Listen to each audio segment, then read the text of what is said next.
ഷാഫി കുറേ ദിവസമായിട്ട് കഴിഞ്ഞ 4 ദിവസമായിട്ട് ഇപ്പോൾ ഹോസ്പിറ്റലിലാണ്. നല്ല പരിക്കായിപ്പോയി. മർമ്മസ്ഥാനത്ത് ഏറ്റ അടിയല്ലേ, മൂക്കിന് ഏറ്റ അടിയല്ലേ. ഇനിയും തുടർച്ചയായി കൂടുതൽ ദിവസം റെസ്റ്റ് വേണം എന്നാണ് പറഞ്ഞിരിക്കുന്നത്. അപ്പോൾ ഇത് ഇന്നലത്തോടു കൂടി കാര്യങ്ങൾ സംശയരഹിതമായി വ്യക്തമായി കഴിഞ്ഞു. കാരണം ഇന്നലെ പോലീസ് തന്നെ അഡ്മിറ്റ് ചെയ്തു, ഇത് അവർ പോലീസിലാരോ കരുതി കൂട്ടി ചെയ്തതാണ് എന്നുള്ളത്. അപ്പോൾ ഇതുവരെയുള്ള എല്ലാ പ്രചരണം അത് സംബന്ധിച്ച് പോയി. പോലീസ് അവിടെ എന്തോ അവർക്കറിയാവുന്ന കാരണത്താൽ, അത് അവർക്ക് തന്നെ അറിയുള്ളൂ, കാരണം പോലീസിലാരോ മെനക്കെട്ട് വന്ന് ആൾക്കൂട്ടത്തിൻ്റെ തലയിലൂടെ വളരെ ഉന്നം വെച്ച് മർമ്മം നോക്കി അടിക്കുകയായിരുന്നു.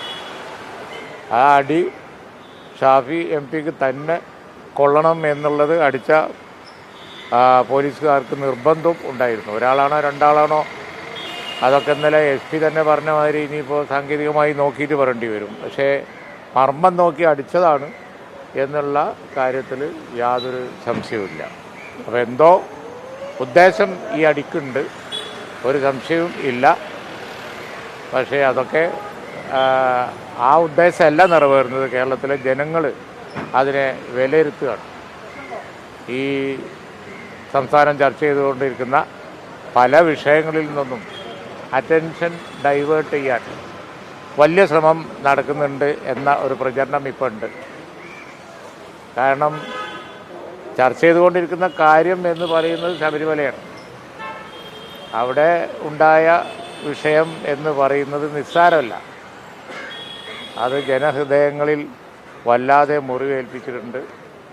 ശബരിമലയെ സ്നേഹിക്കുകയും ആരാധിക്കുകയൊക്കെ ചെയ്യുന്ന ജനവിഭാഗങ്ങളുടെ ഹൃദയത്തിനേറ്റ മുറിവാണ് അവിടുത്തെ വൻ കൊള്ള. അത് കൂടുതൽ ചർച്ച ചെയ്താൽ അത് കൈകാര്യം ചെയ്തവരുടെ, അതുപോലെ തന്നെ ഗവൺമെൻറ്റിൻ്റെ നില രാഷ്ട്രീയമായി പരിഞ്ഞലിലാവും എന്നറിയാം. ഈ തെരഞ്ഞെടുപ്പ് അടുത്ത സമയത്ത് വന്ന് ചേരാവുന്നതിൽ വെച്ച് ഏറ്റവും വലിയ ശകുനപ്പിഴയാണ് അവർക്കുണ്ടായിരിക്കുന്നത്. വന്ന് ചേരാവുന്നതിൽ വെച്ച് ഏറ്റവും വലിയ ഒരു ശാപമാണ് കിട്ടിയിരിക്കുന്നത് ശബരിമല. അപ്പോൾ എല്ലാവിധ ദുഷ്ചെയ്തികൾക്കും കിട്ടിയിരിക്കുന്ന ശിക്ഷ എന്ന പോലെ വന്നിരിക്കുകയാണ്. അതിൽ നിന്ന് തലയുരാൻ വേണ്ടി ആയിരിക്കണം ഇത്തരം കാര്യങ്ങളൊക്കെ ചെയ്യുന്നത് എന്ന് ആളുകൾ വിശ്വസിക്കുന്നുണ്ട്. അത് പ്രൂവ് ചെയ്യുന്ന മാതിരിയാണ് ഇപ്പോൾ ഈ സംഭവം. അല്ലെങ്കിൽ എന്തിനടിക്കണം, തലയിൽ കൂടി കോലുയർത്തി വടി ഉയർത്തി ലക്ഷ്യം വെച്ച് ഒരടിയാണ്. അത് എന്തിന് അടിക്കാൻ ആരും അടിച്ചിട്ടില്ല എന്ന് ആദ്യം പോലീസ് പറഞ്ഞത് ശരിയാണ്. കാരണം അടിക്കാൻ ഓർഡർ കൊടുത്തിട്ടില്ല, ഓർഡർ കൊടുക്കാതെ അടിച്ചതാണ്. അതാണ് ഇന്നലെ SP പറഞ്ഞത്. പിന്നെ വീഡിയോ നോക്കുമ്പോഴാണ് അടി മാത്രമല്ല ഉന്നം വെച്ച് മൂക്കിനടിച്ചതാണ് എന്ന് നാട്ടുകാർക്ക് മുഴുവൻ ബോധ്യമായത്. അത് വളരെ ഗൗരവമുള്ള വിഷയമാണ്. അതുകൊണ്ട് ഷാഫിയെ ഒന്ന് കാണാൻ വേണ്ടി വന്നതാണ്. ഇതിലിപ്പം ഇത്രയൊക്കെ സംഭവം നടന്നപ്പോഴും ഈ CPM പ്രവർത്തകരും അതുപോലെ തന്നെ നേതാക്കളും ഒക്കെ തന്നെ പ്രധാനമായിട്ടും പറയുന്നത് ഷാഫിൻ്റെ വെറും ഷോ മാത്രമാണ്, ഇത് മുൻപ് നടന്നിട്ടുള്ളത് പോലെ തന്നെ ഷോ നടത്തുകയാണ് എന്നുള്ളതാണ്. മാത്രമല്ല അതിന് ഈ സർജറി നടന്ന സമയത്തുള്ള കുറേ സാങ്കേതികതൊക്കെ ചൂണ്ടിക്കാണിച്ചിട്ടാണ് പറയുന്നത്. എന്തുകൊണ്ടായിരിക്കും അവരിപ്പോഴും ആ വാദത്തിൽ തന്നെ ഉറച്ചു നിൽക്കുന്നത്? അവർക്ക് പറ്റുന്ന ഒരു മണ്ടത്തരം, തുടർച്ചയായി പറ്റുന്ന ഒരു മണ്ടത്തരം എന്നേ പറയാൻ പറ്റുള്ളൂ. കഴിഞ്ഞ ഇലക്ഷൻ കാലത്ത് ഷാഫി കാണിക്കുന്നത് തനി ഷോ ആണ്, ഞങ്ങൾ ജയിച്ചു, മാത്രമല്ല കണക്കൊക്കെ കൂട്ടിയിട്ട് പറഞ്ഞല്ലോ ഷാഫി തോറ്റു എന്നുള്ളത്. ലക്ഷക്കണക്കിന്, ലക്ഷത്തിൻ്റെ മുകളിൽ വോട്ടിനല്ലേ, 1.5 ലക്ഷം എത്ര വോട്ടിനല്ലേ ഷാഫി ജയിച്ചത്. അപ്പോൾ പറഞ്ഞ വിഡ്ഢിത്തരം വീണ്ടും ആവർത്തിക്കുന്നതല്ലാതെ അതിൽ യാതൊരു കാര്യമില്ല. ഷാഫി ഷോ കാണിക്കല്ല, ഇത് സംഭവിച്ച കാര്യമാണ്. അതുപോലെ ഷാഫി നിൽക്കുന്നത് ജനകീയ പ്രശ്നങ്ങളോടൊപ്പമാണ്, അത് ഷോ അല്ല. ഷോ ആയി തോന്നുന്നവർക്ക് തെറ്റുപറ്റുകയാണ്.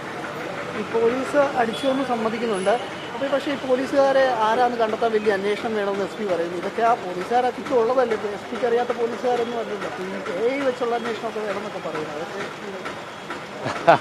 അത് പിന്നെ AI സാങ്കേതിക വിദ്യ വന്നതിന് ശേഷം തലയിൽ പലതും പറഞ്ഞു ഒഴിയാനുള്ളൊരു വഴിയായിട്ട് AI ഉപയോഗിക്കുന്നുണ്ടപ്പോൾ. അപ്പോൾ 5 മിനിറ്റ് കൊണ്ട് കണ്ടെത്താവുന്നതല്ലേ ഉള്ളൂ ആരാ അടിച്ചതെന്നുള്ളത്. ഏത് അതൊന്നും പറയാനായിട്ടില്ല, പ്രതിപക്ഷം ഉണ്ടല്ലോ. അല്ല, അത് ആഭ്യന്തര വകുപ്പ് മാത്രം അങ്ങനെ തീരുമാനിച്ചാൽ പറ്റൂലല്ലോ. ഈ നാട്ടിൽ ജനങ്ങളുടെ ശബ്ദം ഉയർന്ന പ്രതിപക്ഷമൊക്കെ ഇല്ലേ. അപ്പോൾ ഇത്തരം അക്രമങ്ങൾക്കെതിരായി ഞങ്ങൾ തീർച്ചയായിട്ടും ശക്തമായി ശബ്ദം ഉയർത്തും. ഒന്നായി യൂണിവേഴ്സിറ്റികളിലൊക്കെ നടക്കുന്ന, അതുപോലെ തന്നെ സ്റ്റുഡൻസ് സെലക്ഷനുമായിട്ട് ബന്ധപ്പെട്ട് നടക്കുന്ന കാര്യങ്ങൾ കണ്ടില്ലേ. കോഴിക്കോട് യൂണിവേഴ്സിറ്റിയിലൊക്കെ എന്താ എല്ലായിടത്തും അക്രമങ്ങളല്ല. അപ്പോൾ അന്വേഷണം വേണ്ട എന്ന് ഇപ്പോൾ ശബരിമലയെക്കുറിച്ചും അവർ പറഞ്ഞതല്ലേ, യാതൊരു അന്വേഷണം വേണ്ടെന്ന്. ഇപ്പം എന്തായി? അന്വേഷണം കോടതി നേരിട്ടാണ് നടത്തുന്നത്.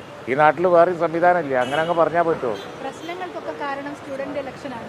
അതിൽ MSFും KSUം പലയിടത്തും നേർക്കുനേർ യുദ്ധം തന്നെയാണ്. പലയിടങ്ങളിലും കൊടുവള്ളിയിലൊക്കെ വലിയ പ്രശ്നം, അത് ലീഗിലടക്കം പ്രശ്നം ഉണ്ടാക്കുന്നതാണ് മനസ്സിലാക്കുന്നത്. എങ്ങനെയാണ് അതിനെ കാണുന്നത്? MSFും KSUം ഒക്കെ യോജിച്ച് മത്സരിച്ച് ഒരുപാട് സ്ഥലത്ത് SFIയിൽ നിന്ന് പിടിച്ചെടുത്തു പല സ്ഥാപനങ്ങളും. അതാരും കാണൂല. എവിടെയെങ്കിലും ഒരു കോളേജിൽ തെറ്റിയാൽ അതൊക്കെ എല്ലാ കാലത്തും ഉണ്ടാകലുണ്ട്. സ്റ്റുഡൻസ് തമ്മിൽ യോജിക്കാതെ വാശിയാവില്ലൊക്കെ ഏതെങ്കിലും ഒരു കോളേജിൽ ഉണ്ടായാൽ അത് വലിയ സംഭവമൊന്നുമല്ല. MSF തോറ്റു, മതേതരത്വം ജയിച്ചു എന്നാണ് KSU പറയുന്നത്. അല്ല, അത് പിന്നെ തിരുത്തിയാൽ മതി. അതെന്താണെന്ന് വെച്ച് കഴിഞ്ഞിട്ടുണ്ടെങ്കിൽ ഇവിടെ LDF BJP എല്ലാം കൂടി കൂട്ടുകൂടിയിട്ടുണ്ടാക്കിയ മതേതരത്വത്തിനുള്ള ഒരു ഭീഷണിയാണ്. അതിനെയാണ് തോൽപ്പിക്കേണ്ടത്. കോൺഗ്രസും ലീഗും ഒക്കെ യോജിച്ചിട്ടുള്ള ഇന്ത്യ സഖ്യം മതേതരത്വം സംരക്ഷിക്കാൻ വേണ്ടി ഇന്ത്യ രാജ്യത്ത് നോക്കുകയാണ്. ഇന്ത്യയുടെ ഭാഗമാണ് കേരളം. പേരാമ്പ്രയിൽ പ്രതിഷേധക്കാർക്കിടയിൽ നിന്ന് ഒരു സ്ഫോടകം പോലീസിന്റെ ഭാഗത്ത് നിന്ന് പൊട്ടുന്നുണ്ട്. അത് ദൃശ്യങ്ങൾ ഉൾപ്പെടെ ഇന്നലെ പുറത്തു വന്നതാണ്. അത് എങ്ങനെയാണ് കണ്ടത്? അത് ഉൾപ്പെടെ ചൂണ്ടിക്കാട്ടിയാണ് ഇതിലൊരു പ്രശ്നം തുടങ്ങുന്നത് തന്നെ ആ ദൃശ്യങ്ങൾക്ക് ശേഷമാണ്. അവിടെ നിന്നാണ് പ്രശ്നങ്ങൾ ആരംഭിക്കുന്നത് CPM ഉൾപ്പെടെ പറയുന്നത്. മനുഷ്യൻ വിശ്വസിക്കാത്ത അറ്റൻഷൻ ഡൈവേർട്ടിങ്ങിൻ്റെ മറ്റൊരു ഉദാഹരണം. മനുഷ്യൻ വിശ്വസിക്കാത്ത നുണ പറഞ്ഞ് അറ്റൻഷൻ ഡൈവേർട്ട് ചെയ്യാൻ നോക്കണതിൻ്റെ പാടുപെടുന്നതിൻ്റെ മറ്റൊരു ഉദാഹരണം. അതിമ കിടന്ന് അധികം മെനക്കെട്ടാൽ വഷളാവുള്ളൂ. ഞാൻ പറഞ്ഞുതരാം. നാളെ CPM ഇപ്പം അവിടെ വിശദീകരണ യോഗം വിളിച്ചിട്ടുണ്ട്. എന്തായിരിക്കും CPM ഇതിൽ പറയാൻ ഉദ്ദേശിക്കുന്നത്? അത് അവർക്കല്ലേ അറിയുള്ളൂ. അവരെന്ത് പറഞ്ഞാലും ഈ കാര്യത്തിൽ UDF മറുപടി ഉണ്ട്. കാരണം എന്താണെന്ന് വെച്ചാൽ ഇപ്പോൾ ഈ പറഞ്ഞതുപോലെ അറ്റൻഷൻ ഡൈവേർട്ട് ചെയ്യാൻ ഒരുപാട് കളവുകൾ പറഞ്ഞാൽ ഒരുപാട് പ്രാവശ്യം അത് തിരുത്തേണ്ടി വരും എന്ന് മാത്രമേ ഉള്ളൂ. ഇപ്പോൾ ഒരു പ്രാവശ്യം തിരുത്തേണ്ടി വന്നിട്ടുള്ളൂ പോലീസിന്. ലാത്തിചാർജ് ഉണ്ടായിട്ടില്ല എന്നുള്ളത് അതിപ്പോൾ തിരുത്തേണ്ടി വന്നു. ലാത്തിയടി ഉണ്ടായിരുന്നു. ഇനി ഒരുപാട് സ്ഫോടനം അത് ഇത് ഒരുപാട് കളവുകൾ പറഞ്ഞാൽ പിന്നെ തിരുത്തിക്കൊണ്ടിരിക്കേണ്ടി വരും. അത്രേ ഉണ്ടാവുള്ളൂ.